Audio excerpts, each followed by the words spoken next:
তুলতুলে ইঁদুরের মতো দেখতে নরম লোমে ঢাকা চঞ্চল প্রাণী কিউকা।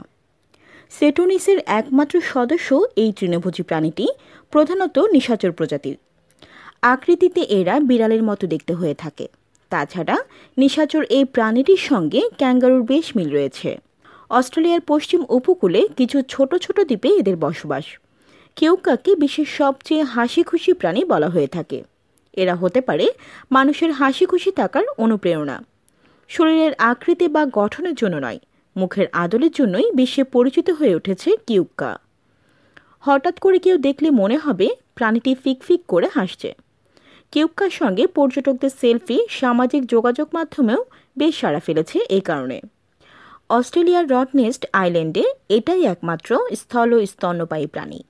কিউকার কথা প্রথম বর্ণনা করেন ডাচ সামুদ্রিক ক্যাপ্টেন উইলিয়াম ডি ভ্লামিং। তিনি একে বলেন ইঁদুরের মতো দেখতে বড় বিড়াল। কিউকা সাধারণত জলাভূমির ঝোপঝাড়ে টানেলের মতো করে বাসা খুঁড়ে থাকতে পছন্দ করে। ভুবন ভোলানো মিষ্টি হাসির কিউকা কিন্তু খেপে গেলে একেবারে জাদ্রেল। ছোট্ট থাবার আড়ালে থাকা ছুরির চেয়ে মারাত্মক ধারালো নখে একেবারে চিড়ে ফেলতে পারে যা কিছু। আর ওর মুখের ভেতরে থাকা ছোট্ট চিরল দাঁতও কিন্তু ভয়ানক অস্ত্র। তবে বেশিরভাগ সময় কিউকা বেশ নিরীহ প্রজাতির এবং আদুরে স্বভাবের।